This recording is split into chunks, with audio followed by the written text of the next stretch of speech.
Very good morning, friends. Once again, welcome to Panacea English classes और academic and competitive English. दोस्तों, एक बार फिर से आपके सामने विपिन कुमार गुप्ता हाजिर हैं इंग्लिश सेक्शन के नए ट्रिक लेकर, जो कोई भी कॉम्पिटिटिव इंग्लिश के लिए आप प्रिपरेशन करते हैं उसके लिए फिर से एक नया ट्रिक लेकर आपके सामने मैं हाजिर हूँ। दोस्तों, हमारे पिछले वीडियोज़ में आपने देखा कि मैंने कैसे वोकैबुलरी पावर के लिए मैंने कुछ ट्रिक दिए थे, और उसी कॉम्पिटिटिव इंग्लिश सेक्शन के लिए मैं आज दूसरे तरह के क्वेश्चन के लेकर आपके सामने फिर से हाजिर हूँ।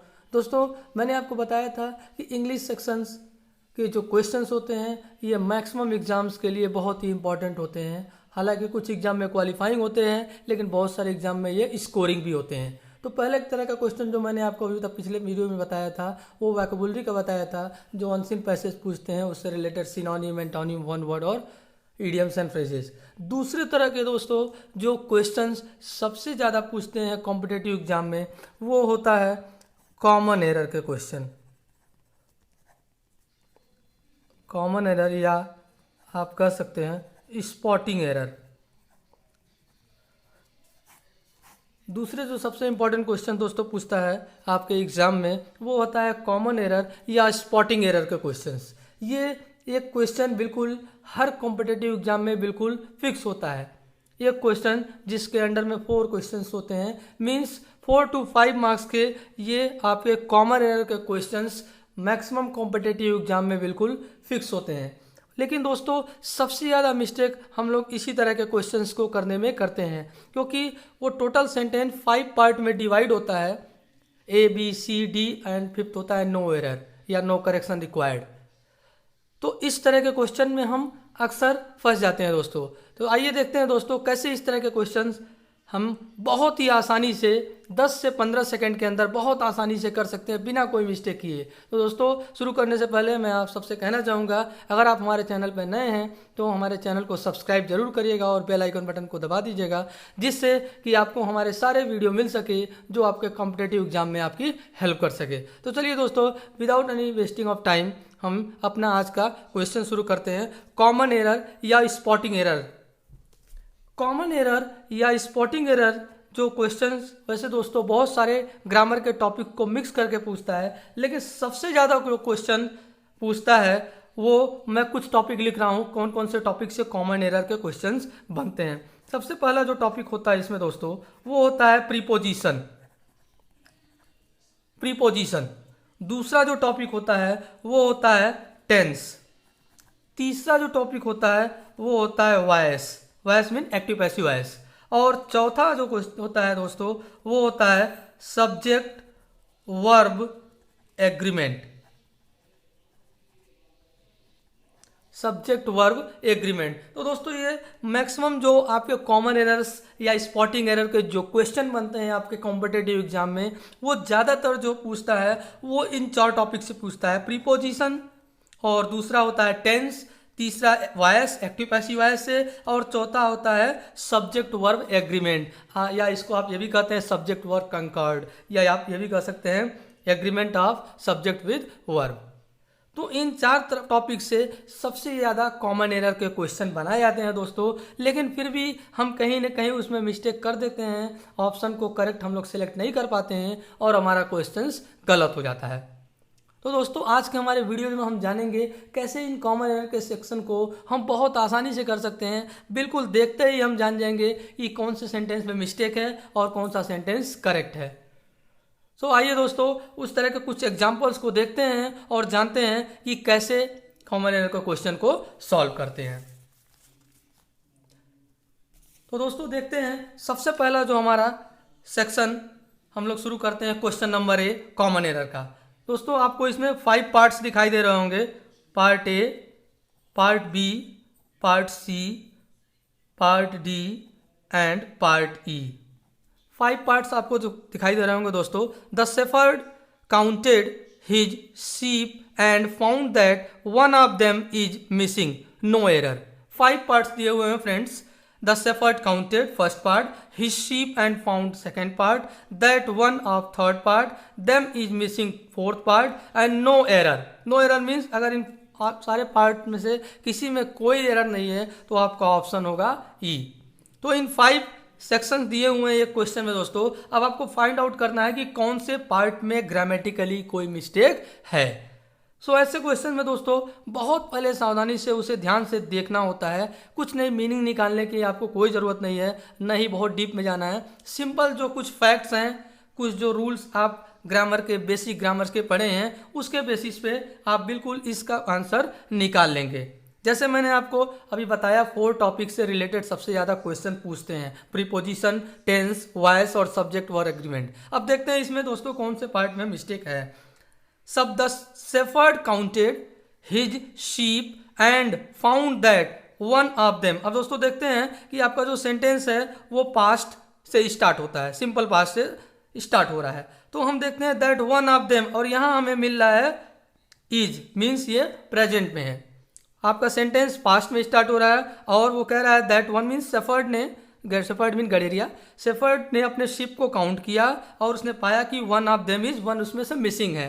तो अगर वो पास्ट में अपने सेंटेंस को कह रहा है तो यहाँ दोस्तों इज नहीं होगा, बल्कि यहाँ पर क्या होना चाहिए, वाज।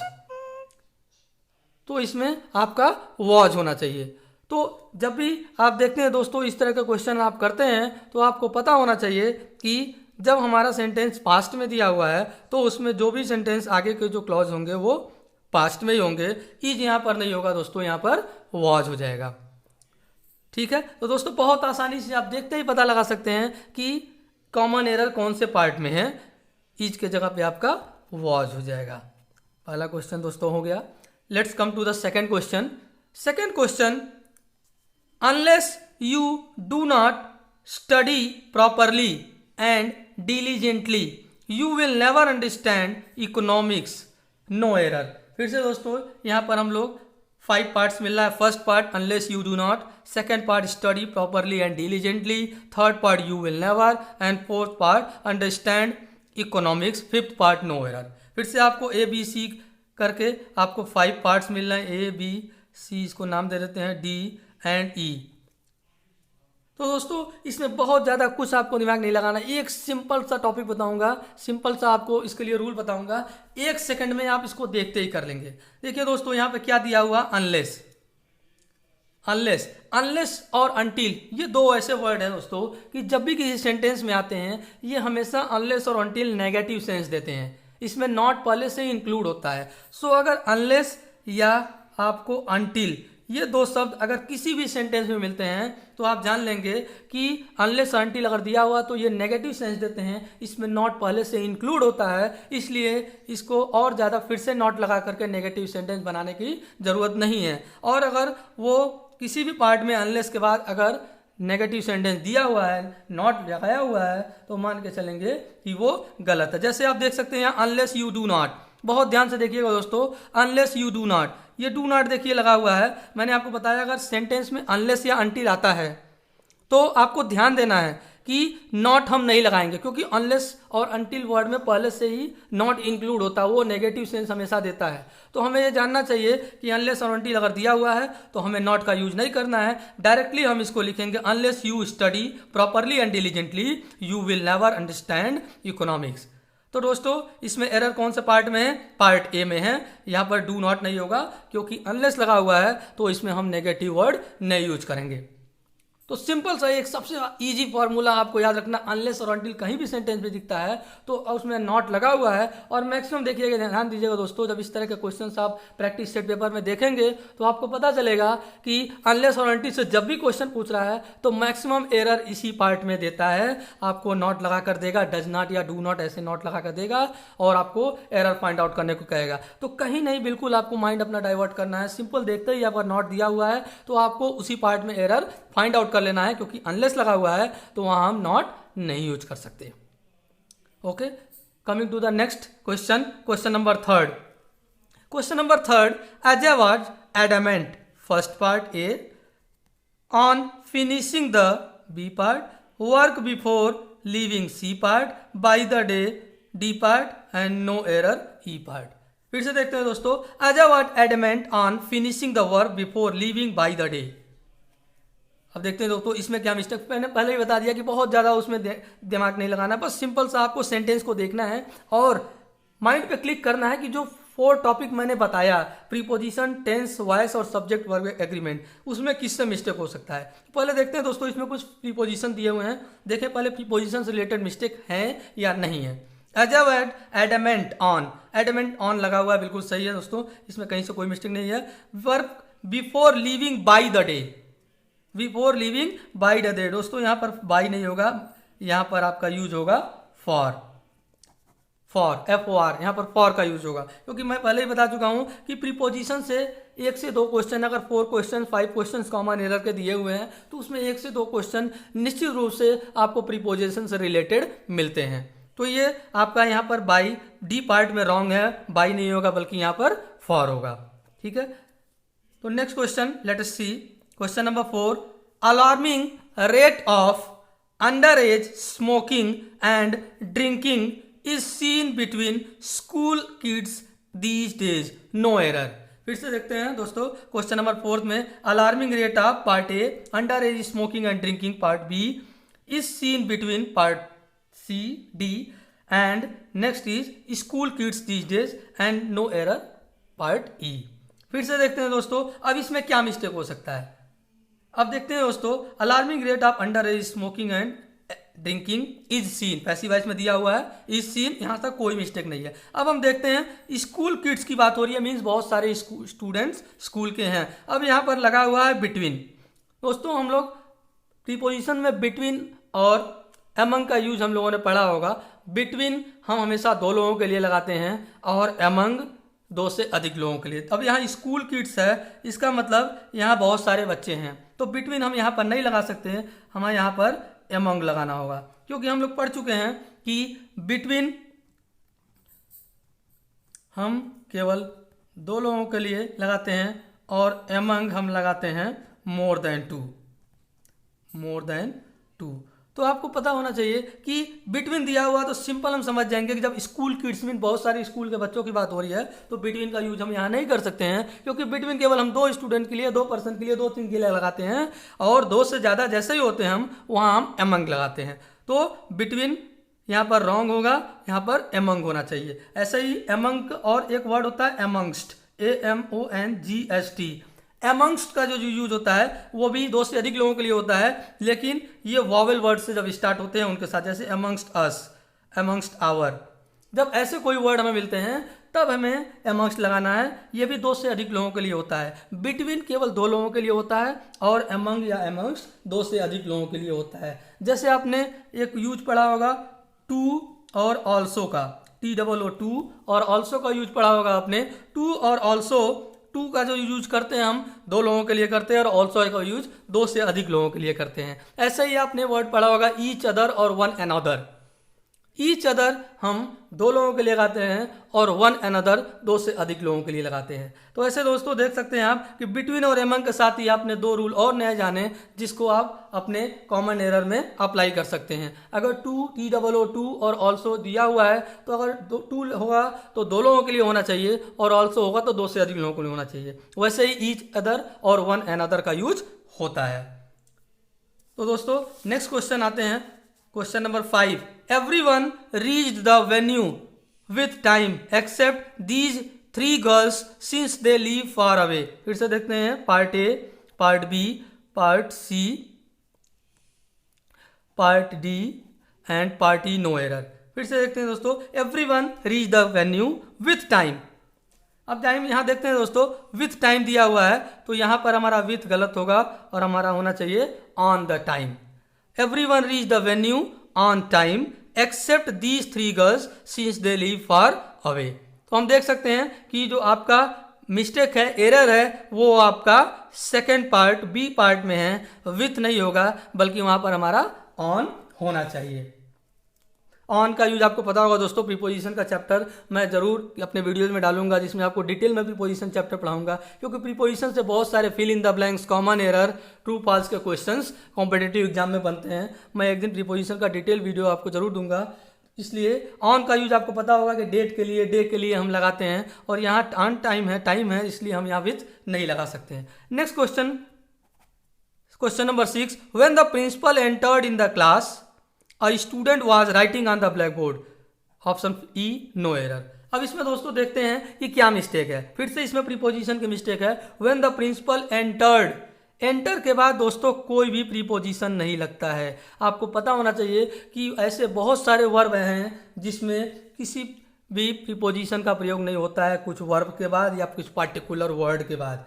जैसे एंटर के बाद कोई प्रीपोजिशन नहीं लगाते हैं। रीच, REACH, रीच माने पहुंचना, रीच के बाद कोई प्रीपोजिशन नहीं लगाते हैं। ऑर्डर, ऑर्डर के लिए भी कोई, जैसे I ordered a cup of T, मैंने एक कप कॉफी ऑर्डर किया, तो I ordered for a cup of T हम नहीं बोल सकते हैं, क्योंकि ऑर्डर के बाद कोई प्रीपोजिशन नहीं लगाते हैं। वैसे ही लाइक के बाद, एक्सेप्ट के बाद, ओबे के बाद, डिस्पाइट के बाद, ऐसे बहुत सारे वर्ब हैं जिसमें इस वर्ब के पार्टिकुलर वर्ब या वर्ड के बाद कोई प्रीपोजिशन नहीं लगाते हैं। तो सेम थिंग आपका यहाँ भी है, एंटर के बाद कोई प्रीपोजिशन नहीं लगता है, इसलिए बी पार्ट में मिस्टेक है। होना चाहिए when the principal entered the class a student was writing on the black board.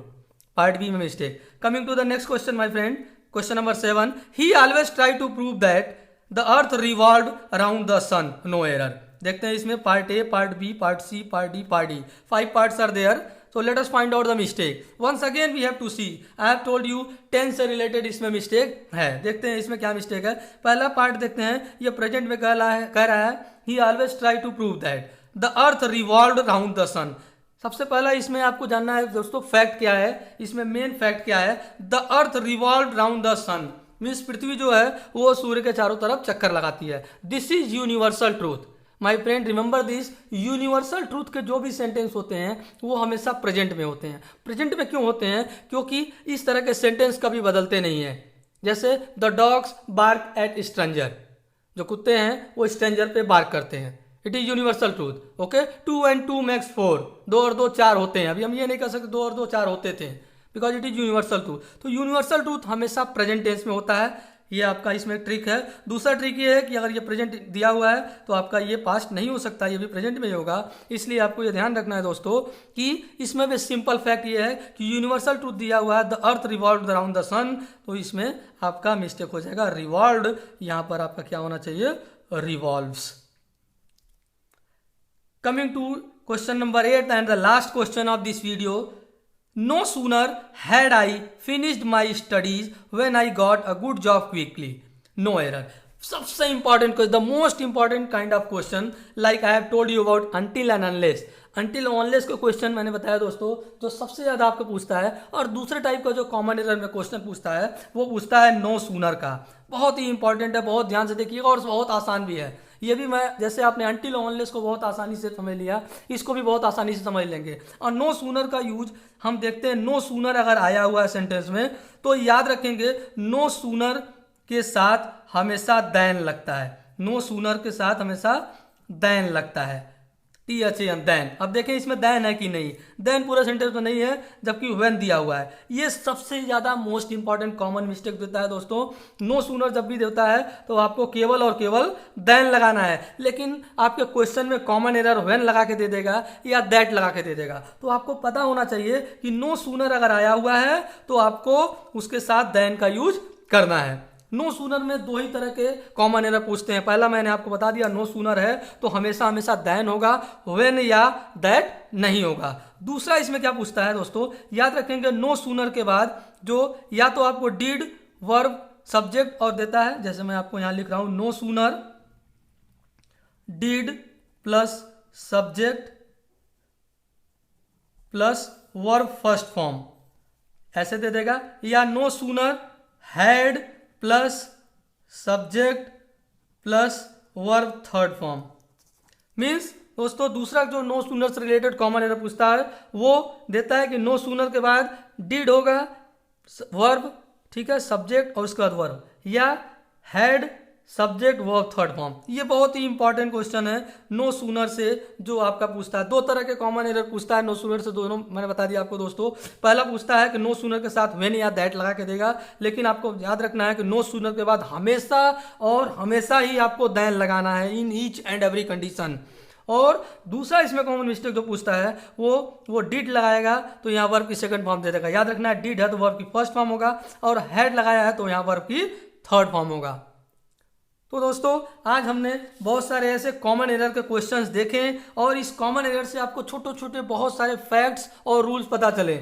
इन्हीं कॉमन एरर क्वेश्चन से रिलेटेड मैक्सिमम एग्जाम में आपके कॉम्पिटिटिव एग्जाम में क्वेश्चन दोस्तों पूछता है। जो 4 टॉपिक मैंने आपको बताए, प्रीपोजिशन, टेंस, वॉइस और subject verb conquered, subject verb agreement, इन्हीं 4 टॉपिक से मैक्सिमम एग्जाम में कॉमन एरर और स्पॉटिंग एरर बनता है। तो इससे रिलेटेड दोस्तों आप कॉमन क्वेश्चंस और इस पे सॉल्व करेंगे प्रैक्टिस सेट से, तो आपको लगेगा मैक्सिमम क्वेश्चन आप बहुत आसानी से और बहुत ही कम समय में इसको आप कर ले रहे हैं। तो आशा करता हूं दोस्तों यह वीडियो आपको पसंद आया होगा। अगर पसंद आया हो तो लाइक जरूर करिएगा, वीडियो को शेयर करेंगे और कमेंट में जरूर बताएंगे कि आपको वीडियो कैसा लगा। और जो इस चैनल पर नए हैं उनसे मैं एक बार फिर से कहना चाहूँगा कि इसको प्लीज़ सब्सक्राइब करके बेल आइकन बटन को जरूर दबाइएगा। तब तक के लिए दोस्तों मिलते हैं फिर next day. Okay, good bye, thank you.